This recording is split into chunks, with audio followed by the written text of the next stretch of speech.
إن الحمد لله نحمده ونستعينه ونستغفره ونعوذ بالله من شرور أنفسنا ومن سيئات أعمالنا من يهده الله فلا مضل له ومن يضلل فلا هادي له وأشهد أن لا إله إلا الله وحده لا شريك له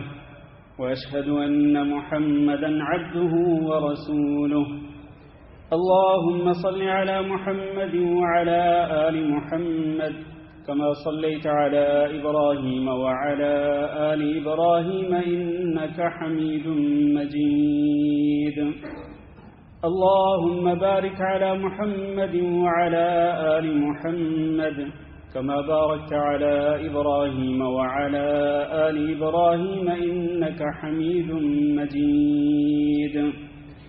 أما بعد فإن خير الحديث كتاب الله وخير الهدي هدي محمد صلى الله عليه وسلم وشر الأمور محدثاتها وكل محدثة بدعة وكل بدعة ضلالة وكل ضلالة في النار أعوذ بالله من الشيطان الرجيم يا أيها الذين آمنوا اتقوا الله حق تقاته ولا تموتن إلا وأنتم مسلمون يا أيها الناس اتقوا ربكم الذي خلقكم من نفس واحدة وخلق منها زوجها وبث منهما رجالا كثيرا ونساء واتقوا الله الذي تساءلون به والأرحام إن الله كان عليكم رقيبا يا أيها الذين آمنوا اتقوا الله وقولوا قولا سديدا يصلح لكم أعمالكم ويغفر لكم ذنوبكم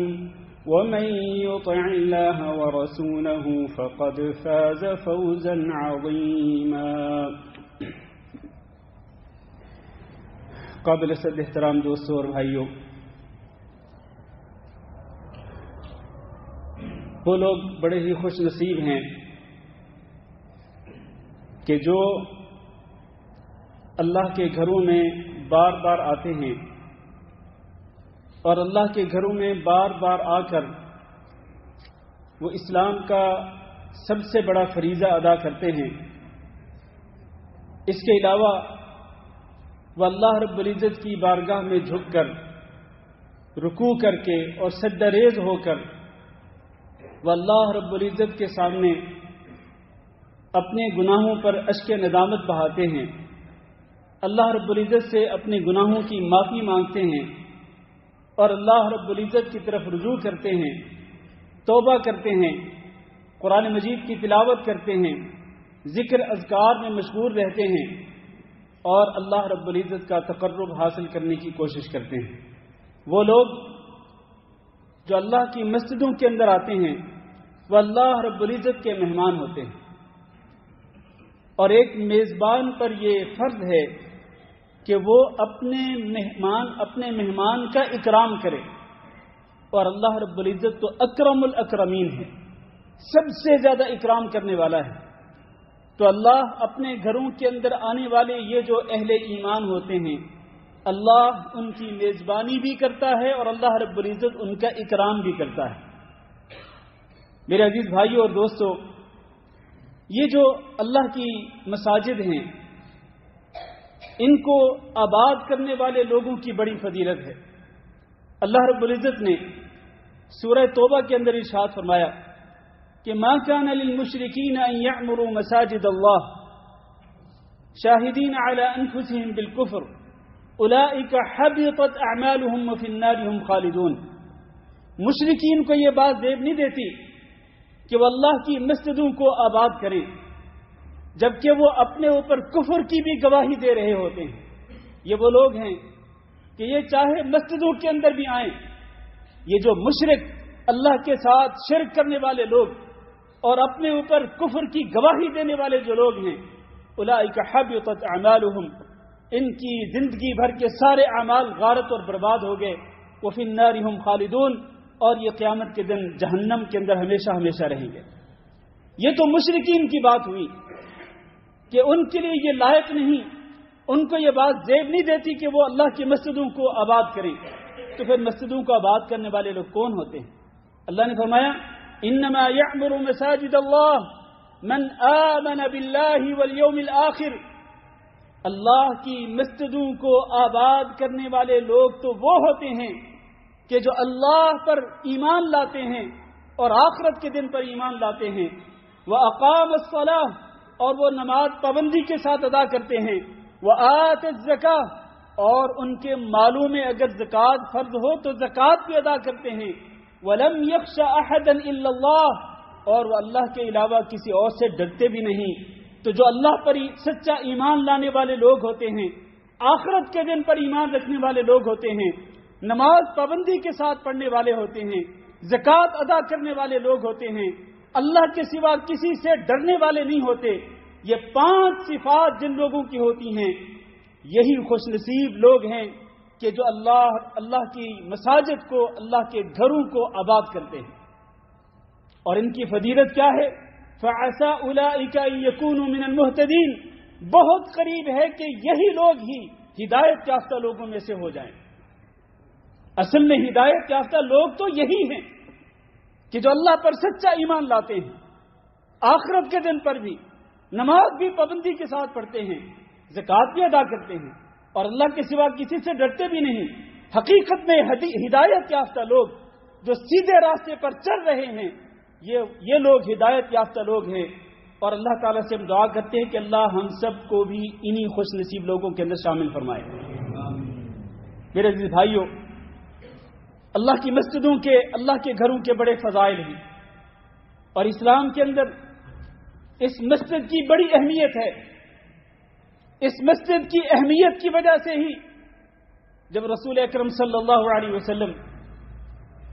مکہ مکرمہ سے ہجرت کر کے مدینہ منورہ تشریف لائے، آپ اور آپ کے صحابہ کرام،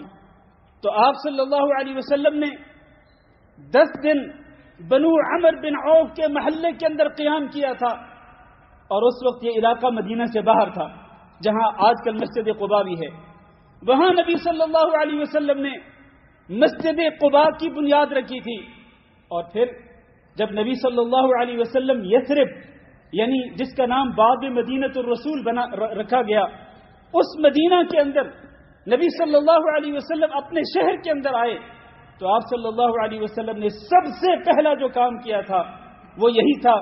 کہ مدینہ کے اندر رہنے والے 2 غلام، ان سے نبی صلی اللہ علیہ وسلم نے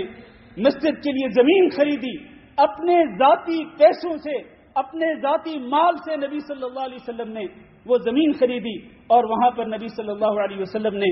مسجد نبوی کا سنگ بنیاد رکھا تھا. اور اس مسجد کی تعمیر میں نبی صلی اللہ علیہ وسلم نے خود بخود حصہ لیا تھا. میرے عزیز بھائیوں، یہ بات اس پر دلالت کرتی ہے، اس بات کی دلیل ہے کہ اسلام کے اندر مسجد کی اہمیت کتنی زیادہ ہے. اور اس مسجد کی شان اور اس کی عظمت اور اس کی فضیلت کے لیے یہی بات کافی ہے کہ اس مسجد کی نسبت کس کی طرف ہوتی ہے؟ اللہ کی طرف ہوتی ہے. انما یعمر مساجد اللہ، اللہ کی مسجدوں کو آباد کرنے والے لوگ کون ہوتے ہیں؟ وَأَنَّ الْمَسَاجِدَ لِلَّهِ فَلَا تَدْعُوا مَعَ اللَّهِ أَحَدًا، یہ مسجدیں تو خالصتاً اللہ رب العزت کے لیے ہی بنائی جاتی ہیں، لہذا کم از کم ان مسجدوں کے اندر آ کر تو اللہ کے سوا کسی اور کو نہ پکارا کرو، اللہ کو ہی پکارا کرو. اسی طرح نبی کریم صلی اللہ علیہ وسلم نے ارشاد فرمایا احب البلاد الی اللہ مساجدها، کسی بھی شہر کے اندر جو خطہ زمین اللہ رب العزت کو سب سے زیادہ محبوب ہوتا ہے وہ اللہ کی مسجدیں ہوتی ہیں. اس شہر کے اندر جو مسجدیں ہوتی ہیں وہ اللہ رب العزت کو سب سے زیادہ محبوب ہوتی ہیں. اور وَأَبْغَضُ الْبِلَادِ إِلَى اللَّهِ أَسْوَاقُهَا، اور کسی بھی شہر کے اندر سب سے زیادہ ناپسندیدہ جگہ اللہ کے نزدیک اس شہر کے بازار ہوتے ہیں. پسندیدہ ترین جگہ مسجد اور ناپسندیدہ ترین جگہ بازار. اور آج اس کا جو معیار ہے وہ بالکل برعکس ہو چکا ہے، اس کا معیار الٹا ہو چکا ہے۔ وہ جگہ جو اللہ رب العزت کو سب سے زیادہ محبوب، وہاں پر لوگ کم آتے ہیں، اور وہ جگہ جو سب سے زیادہ ناپسندیدہ، مبغوض، مکروہ ہے، جس سے اللہ رب العزت کو سب سے زیادہ بغض ہے، نفرت ہے، اس جگہ پہ لوگ زیادہ جاتے ہیں۔ ہونا یہ چاہیے کہ یہ مسجدیں جو ہیں یہ اس لیے بنائی گئی ہیں کہ ان کو آباد کیا جائے، ان کے اندر اسلام کا جو سب سے بڑا فریضہ ہے 5 نمازیں، ان کو باجماعت ادا کیا جائے مسجدوں کے اندر، اور پھر نمازوں کے علاوہ یہاں پر دین کے اور بہت سارے کام ہو سکتے ہیں۔ آپ دیکھیں نبی صلی اللہ علیہ وسلم نے جب مسجد نبوی تعمیر فرمائی تو وہاں پر صرف نمازیں نہیں ادا کی جاتی تھی، بلکہ نبی صلی اللہ علیہ وسلم کی جو شورا تھی، مجلس شورا، جو جس کو آپ کیبنٹ بھی کہہ سکتے ہیں، آپ صلی اللہ علیہ وسلم کی خصوصی کابینہ جو ہے اس کا اجلاس بھی مسجد نبوی کے اندر ہوا کرتا تھا۔ اسلام کے اہم ترین امور کے بارے میں مشاورت ہوتی تھی مسجد نبوی کے اندر، اور وہی نازل ہوتی تھی، زیادہ تر وہی مسجد کے اندر نازل ہوئی۔ اسلام کے احکامات، دین کے احکامات مسجد کے اندر، اور پھر نبی صلی اللہ علیہ وسلم نے اسی مسجد کو دین کی دعوت و تبلیغ کا مرکز بنایا۔ اسی مسجد کے اندر لوگ آتے تھے دین سیکھنے کے لیے، دور دور سے چل کر لوگ آتے تھے مسجد نبوی کے اندر۔ سیکھنے والے جاتے تھے مسجدوں کے اندر، سکھلانے والے نہیں جاتے تھے میرے عزیز بھائیوں۔ سیکھنے والے لوگ مسجدوں کے اندر آ کر جن کے پاس علم ہوتا تھا وہ ان سے دین کا علم حاصل کرتے تھے۔ اور اگر میں اس بات پر دلائل دینا شروع کروں تو اللہ کی قسم بہت سارے دلائل بیان کیے جا سکتے ہیں۔ دور دور سے لوگ چل کے آتے تھے، قبیلوں سے، دیہاتوں سے، بستیوں سے لوگ آتے تھے مسجد کے اندر نبی صلی اللہ علیہ وسلم سے اللہ کا دین سیکھنے کے لیے۔ تو اس لیے یہ مسجد جو ہے اس کی بڑی شان ہے اور اس کی بڑی فضیلت ہے۔ نبی کریم صلی اللہ علیہ وسلم نے ارشاد فرمایا، من بنا للہ مسجدا، جو شخص اللہ رب العزت کی رضا کے لیے مسجد بناتا ہے، ولو کمفحص قطات، چاہے وہ مسجد ایک پرندے کے گھونسلے کے برابر کیوں نہ ہو، او اصغر، یا اس سے بھی چھوٹی کیوں نہ ہو۔ حالانکہ ایسا ہوتا نہیں ہے کہ پرندے کے گھونسلے کی مانند کوئی مسجد ہو یا اس سے بھی چھوٹی کوئی مسجد ہو۔ اس کا مطلب یہ ہے کہ اگر آپ ایک آدمی کے نماز پڑھنے کے لیے بھی جگہ بنائیں گے، ایک آدمی جس کو آپ ایک مصلی بھی کہہ سکتے ہیں، چاہے کہ اس مسجد کے اندر سینکڑوں لوگ یا ہزاروں لوگ نماز پڑھیں تو اس کی تو بات ہی کیا ہوگی۔ اگر آپ ایک آدمی کی نماز کے لیے جگہ بناتے ہیں، مسجد بناتے ہیں، اس کے بدلے میں بن اللہ لہ بیتا فی الجنہ، اللہ اس کے لیے جنت کے اندر گھر بنا دیتا ہے۔ اور جنت کے اندر گھر عام گھروں کی طرح نہیں ہوگا، بلکہ جنت کا گھر ایک پیلس ہوگا، ایک محل ہوگا، قصر ہوگا۔ تو جنت کے محلات کے حصول کے لیے میرے عزیز بھائیوں، آج آپ لوگ اپنے ملکوں سے باہر رہتے ہیں اور یہاں رہ کر ماشاءاللہ پیسہ کماتے ہیں، آپ بینک بیلنس بناتے ہیں، اپنے پیچھے اپنے ملکوں کے اندر پراپرٹیاں خریدتے ہیں، اور کئی کی پراپرٹیز خریدتے ہیں، اور کئی کی فلیٹ آپ خریدتے ہیں، وہ فلیٹ جس میں آپ رہائش بھی رکھتے ہیں اور وہ فلیٹ جس میں جو آپ رینٹ پہ دیتے ہیں۔ کبھی سوچا آپ نے کہ آپ اللہ رب العزت کے ساتھ بھی کچھ تجارت کرتے، اللہ کے ساتھ بھی آپ کو بزنس کرتے؟ یہ کتنا بڑا بزنس ہے کہ آپ چھوٹی سی مسجد اللہ رب العزت کی رضا کے لیے بنا دیں، اور اس کے بدلے میں اللہ کیا دے گا آپ کو؟ جنت کے اندر اللہ تعالیٰ آپ کو ایک گھر بنا دے گا۔ اس کے بارے میں ضرور فکر کرنی چاہیے انسان کو۔ بلکہ یہ بات بھی آپ ذہن میں رکھیں کہ مسجد بنانا ہی ضروری نہیں، جنت کے اندر گھر کی تعمیر یا جنت کے اندر ایک محل کے حصول کے لیے، بلکہ اگر آپ مسجد کے اندر آپ اگر ایکسٹینشن کرتے ہیں، آپ مسجد کو تو اس کے اندر توسیع کر دیتے ہیں، تو مسجد کے اندر جو ایکسٹینشن آپ کریں گے، توسیع کریں گے، اس کی وجہ سے بھی اللہ رب العزت آپ کے لیے جنت کے اندر گھر بنا دے گا۔ حضرت عثمان بن عفان رضی اللہ تعالیٰ عنہ، جب ان کے گھر کا محاصرہ کیا گیا تھا منافقوں کی طرف سے اور بعض بلوائیوں اور فتنہ اور شر انگیز لوگوں کی طرف سے، تو حضرت عثمان رضی اللہ تعالیٰ نے اپنے کچھ فضائل ذکر کیے تھے۔ ان میں سے ایک فضیلت یہ بھی ذکر کی تھی کہ آپ کو پتہ ہے کہ نبی صلی اللہ علیہ وسلم نے ایک موقع پہ ارشاد فرمایا تھا کہ یہ جو میری مسجد ہے یہ نمازیوں کے لیے چھوٹی پڑ گئی ہے اور اس کے ساتھ متصل پلاٹ جو ہے وہ خالی پڑا ہوا ہے، تو میں سے کون ہے کہ جو اس خالی پلاٹ کو خرید کر مسجد کے اندر شامل کر دے اور میری طرف سے اس کے لیے جنت کی گارنٹی؟ کیا تمہیں معلوم ہے کہ یہ کام کس نے کیا تھا؟ عثمان رضی اللہ تعالیٰ عنہ کہتے کہ یہ کام میں نے کیا تھا، میں نے وہ زمین اس مسجد کے ساتھ والا پلاٹ میں نے خریدا تھا، میں نے مسجد نبی کے اندر شامل کیا تھا، اور آج تم مجھے اس مسجد میں نماز پڑھنے سے روکتے ہو، آج تم مجھے شہید کرنے کے در پہ ہو۔ یہ بات حضرت عثمان رضی اللہ تعالیٰ نے کہی تھی۔ خلاصہ یہ ہے کہ مسجد بنائیں یا مسجد کے اندر آپ توسیع کریں، یہ دونوں چیزیں ایسی ہیں، دونوں عمل ایسے ہیں کہ جن کے ذریعے آپ جنت کے اندر محل حاصل کر سکتے ہیں۔ اور پھر مسجد کے ساتھ انسان کا جو تعلق ہے اس کی کتنی فضیلت ہے۔ مومن کی تو شان ہی یہی ہے کہ اس کا دل مسجد کے ساتھ جڑا رہتا ہے، مسجد کے ساتھ اس کو بڑا لگاؤ ہوتا ہے، وہ مسجد کے اندر آتا ہے اس کو دل کی راحت نصیب ہوتی ہے، آنکھوں کی ٹھنڈک نصیب ہوتی ہے، اس پر جو ٹینشن اور پریشانیوں کے جو پہاڑ ہوتے ہیں وہ پہاڑ ہٹ جاتے ہیں اور اس کو سکون ملتا ہے۔ وہ مسجد کے اندر آتا ہے تو مسجد کے اندر آ کر اس کو حقیقی سکون نصیب ہوتا ہے۔ نبی کریم صلی اللہ علیہ وسلم نے جن 7 قسم کے لوگوں کے بارے میں ارشاد فرمایا تھا کہ سبعۃ یظلھم اللہ فی ظلہ یوم لا ظل الا ظلہ، 7 قسم کے افراد جن کو اللہ رب العزت اپنے عرش کا سایہ نصیب فرمائے گا، اور اس دن اللہ کے عرش کے سوا کسی اور چیز کا سایہ نہیں ہوگا۔ ان 7 میں سے ایک شخص رجل قلبہ معلق فی المساجد، وہ شخص جس کا دل مسجدوں کے ساتھ جڑا رہتا ہے، مسجد سے نکلتا ہے تو بےتاب ہو جاتا ہے، اس کے دل میں ولولہ پیدا ہوتا ہے، شوق پیدا ہوتا ہے، تڑپ پیدا ہوتی ہے، لگن پیدا ہوتی ہے کہ وہ دوبارہ مسجد کی طرف لوٹے۔ اس کو جو سکون مسجد کے اندر مل رہا ہوتا ہے اس کو دوبارہ حاصل کرنے کے لیے وہ بار بار مسجد کی طرف آتا ہے۔ یہ وہ خوش نصیب ہے کہ جس کو اللہ رب العزت قیامت کے دن اپنے عرش کا سایہ نصیب فرمائے گا۔ اللہ ہمیں بھی ان لوگوں میں شامل فرمائے۔ اور نبی کریم صلی اللہ علیہ وسلم نے ارشاد فرمایا بشر المشائین فی الظلم الى المساجد بالنور التام الى یوم القیامہ، جو لوگ اندھیروں کے اندر چل کر مسجدوں کی طرف جاتے ہیں۔ اندھیرے میں پڑھی جانے والی نمازیں 2 ہوتی ہیں، ایک عشاء کی نماز اور ایک فجر کی نماز، اور یہی 2 نمازیں ہی زیادہ بھاری ثابت ہوتی ہیں بہت سارے لوگوں پر۔ تو اندھیرے کے اندر چل کر مسجدوں کی طرف چل کر جانے والے جو لوگ ہوتے ہیں، اللہ کے نبی صلی اللہ علیہ وسلم فرماتے ہیں کہ ان کو قیامت کے دن مکمل نور کی بشارت دے دیجیے۔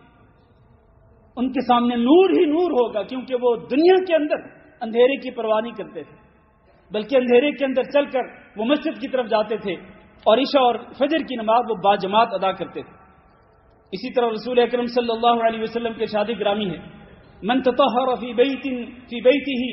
ثم مشى الى بیت من بیوت اللہ لیقضی فریضۃ اللہ، وہ بندہ جو کہ اپنے گھر کے اندر طہارت حاصل کرتا ہے، یعنی وہ باوضو ہو کر گھر سے باہر نکلتا ہے، اللہ کے گھروں میں سے کسی گھر کی طرف چل کے جاتا ہے تاکہ وہ اللہ کے فریضوں میں سے ایک فریضہ ادا کر سکے، اس کے لیے کیا ہوتا ہے؟ فرمایا کہ الا كانت خطوتاه احداهما تحط خطيئة والاخرى ترفع درجة، وہ جب قدم اٹھا رہا ہوتا ہے ایک ایک قدم پہ اس کے لیے نیکیاں لکھی جاتی ہیں، ایک ایک قدم پہ اس کے گناہ معاف کیے جاتے ہیں، اور ایک ایک قدم پہ اس کے لیے جنت کے درجات بلند کیے جاتے ہیں۔ ایک ایک قدم پہ نیکیاں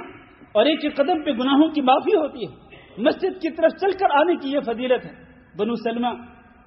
یہ قبیلہ تھا، ان کے گھر مسجد نبی سے کچھ فاصلے پر تھے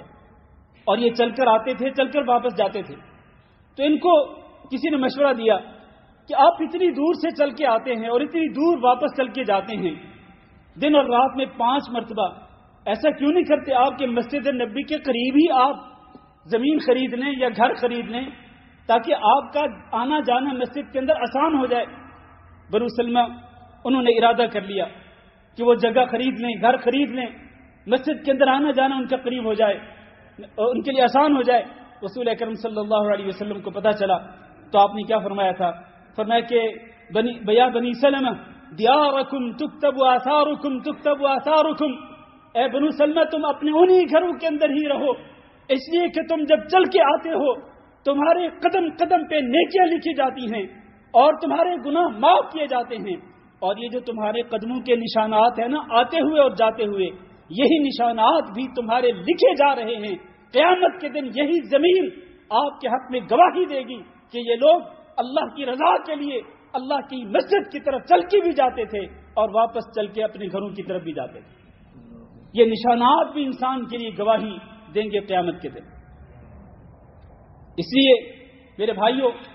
ہمیں اپنے محلے کے اندر، اپنے گھروں کے قریب جو مساجد ہوتی ہیں ان کو آباد کرنے کے لیے فکر مند ہونا چاہیے۔ ان اللہ کی مسجدوں کی رونق بڑھانے میں ہم میں سے ہر شخص کا کردار ہونا چاہیے۔ اور پھر آپ کو یہ معلوم ہے کہ مسجد کے اندر سب سے زیادہ جو اہم عبادت ادا کی جاتی ہے وہ نماز با جماعت ہے، اور اللہ تعالیٰ نے قرآن مجید کے اندر اس کا حکم دیا ہے۔ اللہ نے فرمایا وَأَقِيمُوا الصَّلَاةَ وَآتُوا الزَّكَاةَ وَارْكَعُوا مَعَ الرَّاكِعِينَ کہ تم سارے نماز پابندی کے ساتھ پڑھا کرو، زکوٰۃ بھی ادا کیا کرو اور رکوع کیا کرو رکوع کرنے والوں کے ساتھ۔ معنی یہ ہے کہ جماعت کے ساتھ نماز پڑھا کرو۔ رسول اکرم صلی اللہ علیہ وسلم نے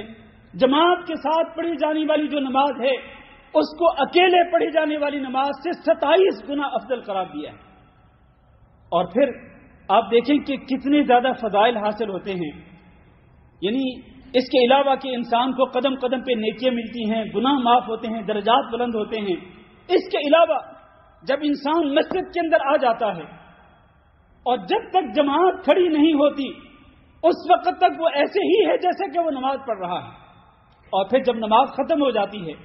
جب تک وہ اپنی جگہ پہ بیٹھے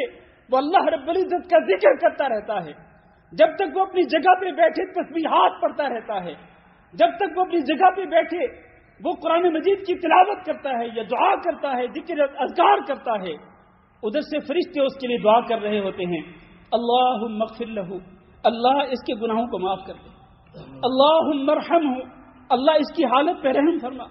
اللہم تب علیہ، اللہ اس کی توبہ کو قبول فرما۔ یہ 3 دعائیں فرشتے کر رہے ہوتے ہیں۔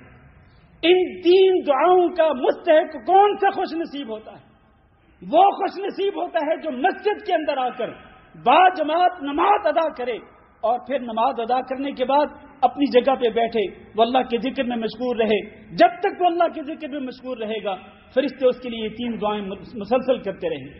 اللہ اس کے گناہوں کو معاف کر دے، اللہ اس کی حالت پہ رحم فرما، اور اللہ اس کی توبہ کو قبول کر لے۔ اور اللہ رب العزت فرشتوں کی دعاؤں کو رد نہیں کرتا ہے،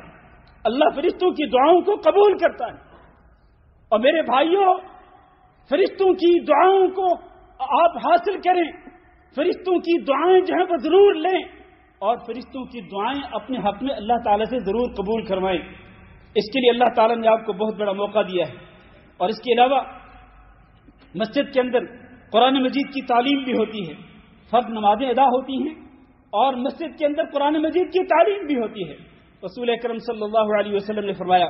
کہ تم میں سے کوئی شخص صبح کے وقت وہ مسجد میں کیوں نہیں جاتا ہے کہ جہاں پر جا کر وہ ایک آیت قرآن مجید کی ایک آیت کو سیکھے یا قرآن مجید کی ایک آیت کو تلاوت کرے۔ اگر وہ ایک آیت کی تلاوت کرے گا یا ایک آیت کو پڑھے گا، ایک آیت کا علم حاصل کرے گا تو اس کے لیے وہ ایک اونٹنی سے بہتر، اگر وہ 2 آیتیں پڑھے گا، 2 آیتوں کا ترجمہ پڑھے گا، 2 آیتوں کی تفسیر سیکھے گا تو اس کے لیے 2 اونٹنیوں سے بہتر۔ اسی طرح پھر جیسے جیسے آیات کی تعداد بڑھتی جائے گی ویسے ویسے اونٹنیوں کی تعداد بھی بڑھتی چلی جائے گی۔ اگر آپ بالفرض 15 آیتیں پڑھتے ہیں، تلاوت کرتے ہیں، یا 15 آیتوں کا ترجمہ پڑھتے ہیں، یا پھر 15 آیتوں کی تعلیم حاصل کرتے ہیں تو وہ آپ کے لیے 15 اونٹنیوں سے بہتر ہے۔ اور اسی حوالے سے میں آج آپ کو یہ بھی آگاہ کرتا چلوں کہ ہمارا بھی ایک درس تفسیر قرآن ہوتا ہے مسجد احمد المہری میں، جو یہاں آپ کے قریب ہی مسجد ہے، آن کوسٹ مارکیٹ کے قریب ہی۔ اسی مسجد کے اندر ہر جمعہ کو عشاء کی نماز کے بعد ہمارا درس تفسیر ہوتا ہے، اور آج بھی انشاءاللہ ہم وہ درس تفسیر جو ہے وہ اس چھٹی کے بعد جو پیچھے گزری اس کے بعد ہم اس کو ری سٹارٹ کر رہے ہیں۔ تو آپ سے التماس ہے کہ آپ اس درس میں ضرور تشریف لائیں، اور رسول اکرم صلی اللہ علیہ وسلم کا یہ فرمان بھی اپنے ذہن میں رکھیں کہ جو بندہ مسجد کی طرف جاتا ہے کسی خیر کی بات کو سیکھنے کے لیے یا خیر کی بات کی تعلیم دینے کے لیے خود سیکھنا چاہتا ہے یا کسی کو سکھانا چاہتا ہے، اللہ کے گھر میں جاتا ہے اس نیت کے ساتھ، تو اس کے لیے کتنا اجر ہے؟ نبی کریم صلی اللہ علیہ وسلم نے فرمایا اس کے لیے اتنا ہی اجر ہے جتنا احرام والے حاجی کے لیے اجر و ثواب ہوتا ہے۔ احرام والے حاجی کے لیے جتنا اجر و ثواب ہوتا ہے اتنا ہی اجر و ثواب آپ بھی حاصل کر سکتے ہیں اگر آپ کسی مسجد کے اندر جاتے ہیں خیر کی بات کو سیکھنے کے لیے، سکھلانے کے لیے۔ اللہ تعالیٰ سے دعا کرتے ہیں کہ اللہ ہم سب کو اپنے گھروں کی رونق بڑھانے والوں میں شامل فرمائے، اپنے گھروں کو آباد کرنے والے خوش نصیب لوگوں میں شامل فرمائے، اور اللہ تعالیٰ نے اس کے لیے جو فضیلتیں اور جو نعمتیں اور جو احسانات اللہ تعالیٰ نے ذکر کیا یا نبی صلی اللہ علیہ وسلم نے ذکر فرمائے ہیں، اللہ ہم سب کو وہ حاصل کرنے کی توفیق دے۔ استغفر اللہ لی ولکم ولسائر المسلمین فاستغفروہ انہ هو الغفور الرحیم۔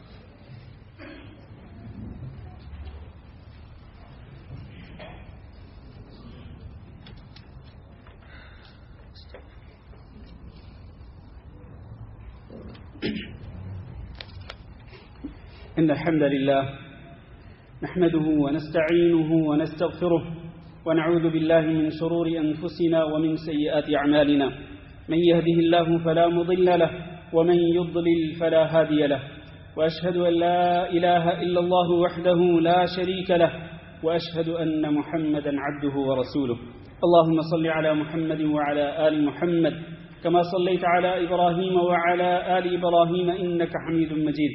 اللهم بارك على محمد وعلى آل محمد كما باركت على إبراهيم وعلى آل إبراهيم إنك حميد مجيد أما بعد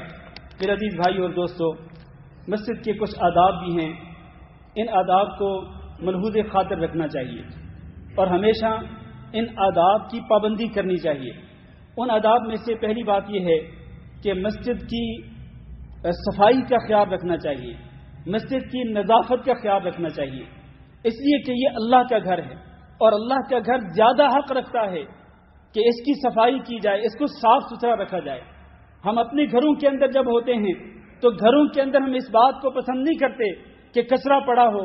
اور اس کے اندر صفائی کا خیال نہ رکھا جائے اور وہاں پر نظافت کا اہتمام نہ کیا جائے۔ اگر گھر والے نظافت کا، صفائی کا خیال نہیں رکھتے تو ہمیں غصہ آتا ہے، ہم ناراض ہو جاتے ہیں، بچوں سے ناراض ہو جاتے ہیں۔ اگر بچے گھر کے اندر گند پھیلاتے ہیں، میرے بھائیوں، اس سے زیادہ غصہ ہمیں تب آنا چاہیے کہ جب ہم مسجد کو دیکھیں کہ مسجد کے اندر کچرا ڈالا جا رہا ہے یا مسجد کی صفائی کا اہتمام نہیں کیا جا رہا۔ ہمارے اندر حرص ہونا چاہیے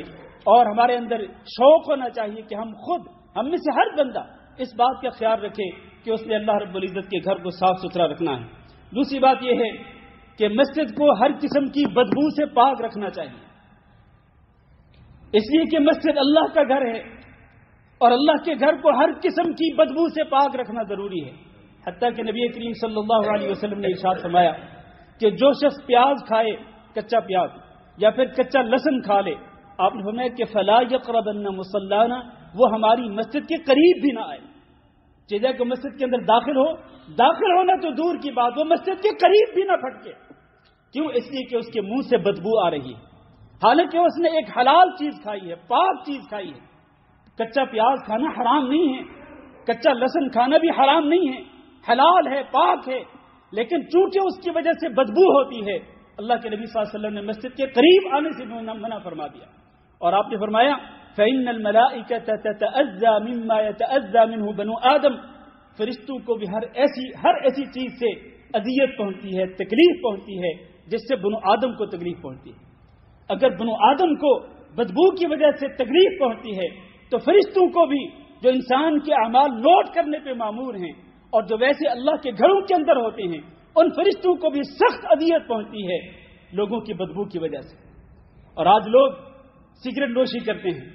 اور سگریٹ نوشی کرنا حرام ہے اور اس کی وجہ سے پھر منہ کے اندر بدبو ہوتی ہے، اسی بدبو کے ساتھ لوگ مسجد کے اندر آ جاتے ہیں اور وہ نہ صرف مومنوں کو، اللہ کے بندوں کو اذیت پہنچاتے ہیں اپنی بدبو کی وجہ سے، بلکہ وہ فرشتوں کو بھی اذیت پہنچا رہے ہوتے ہیں۔ اور کئی لوگ ان کے جسم سے بدبو آ رہی ہوتی ہے، کئی لوگ جن کے کپڑوں سے بدبو آ رہی ہوتی ہے۔ میرے بھائیوں، یہ اللہ کا گھر ہے، اللہ کے گھر کو ہر قسم کی بدبو سے پاک رکھنا ضروری ہے۔ اسی طرح سے انسان کو چاہیے کہ وہ اپنا اچھا لباس پہن کے مسجد کی طرف آئے، اللہ کے گھر میں اللہ رب العزت کی دربار میں اللہ کی بارگاہ میں اللہ کے سامنے کھڑے ہونا ہے اور اللہ سے ہم کلام ہونا ہے، اللہ سے سرگوشیاں کرنی ہیں، اللہ کے کلام کی تلاوت کرنی ہے، اللہ کی تسبیحات پڑھنی ہے، تو انسان کو چاہیے کہ وہ اچھا صاف ستھرا لباس پہن کر کے آئے۔ اللہ نے قرآن مجید کے اندر اس کا حکم دیا، یا بنی آدم خذوا زینتکم عند کل مسجد، اے آدم کی اولاد تم ہر مسجد کے پاس اپنی زینت کو لے لیا کرو۔ زینت کا معنی یہ ہے کہ اپنا وہ لباس پہن لیا کرو کہ جو تمہارے جسم کو مزین بنا دیتا ہے، تمہارے جسم کو خوبصورت بنا دیتا ہے۔ اسی طرح میرے عزیز بھائیوں، مسجد کے آداب میں سے ایک دو چیزیں یہ بھی ہیں کہ مسجد میں داخل ہوتے وقت اس بات کا خیال رکھا جائے کہ دایاں پاؤں پہلے اندر رکھا جائے، بایاں پاؤں بعد میں رکھا جائے،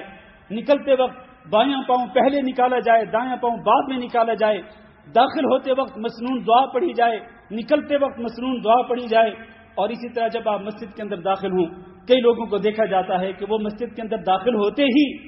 وہ آ کر کے بیٹھ جاتے ہیں۔ اس وقت اگر فرض نماز کا ٹائم نہیں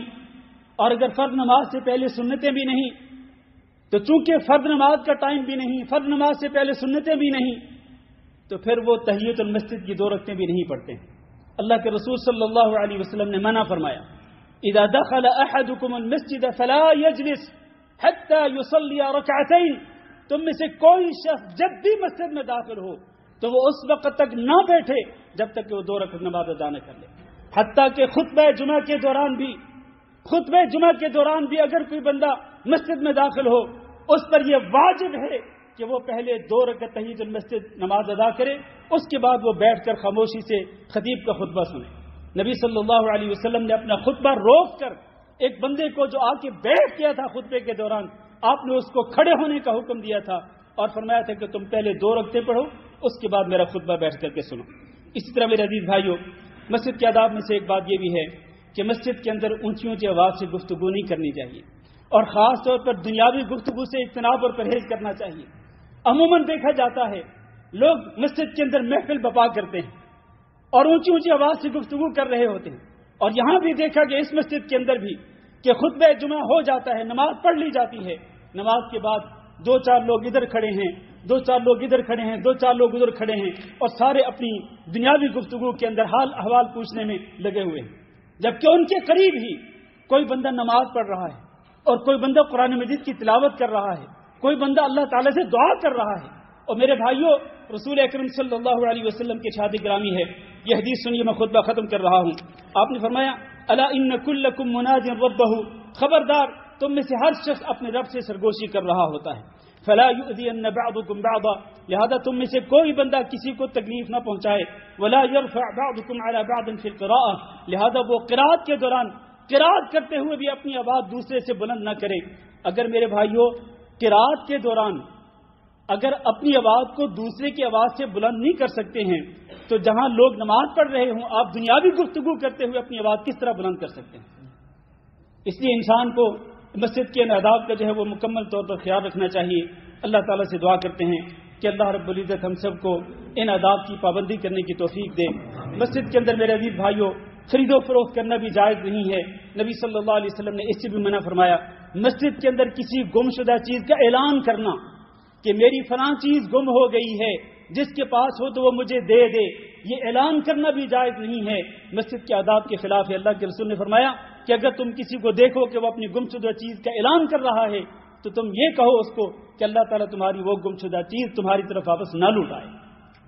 تو اس لیے مسجد کے آداب کا خیال کرنا چاہیے۔ اللہ تعالیٰ سے دعا کرتے ہیں کہ اللہ ہم سب کو ان آداب کی پابندی کرنے کی توفیق دے۔ اللهم اغفر لنا وللمؤمنين والمؤمنات وللمسلمين والمسلمات الأحياء منهم والأموات. اللهم إنا نسألك العفو والعافية والمعافاة الدائمة في الدنيا والآخرة. اللهم إنا نسألك رضاك والجنة ونعوذ بك من سخطك والنار. اللهم فرج هم المهمومين ونفس كرب المكروبين واقض الدين عن المدينين واشف مرضانا ومرضى المسلمين. اللهم آمنا في أوطاننا واجعل هذا البلد آمنا مطمئنا وسائر بلاد المسلمين. عباد الله، إن الله يأمر بالعدل والإحسان وإيتاء ذي القربى وينهى عن الفحشاء والمنكر والبغي يعظكم لعلكم تذكرون. سبحان ربك رب العزة عما يصفون وسلام على المرسلين والحمد لله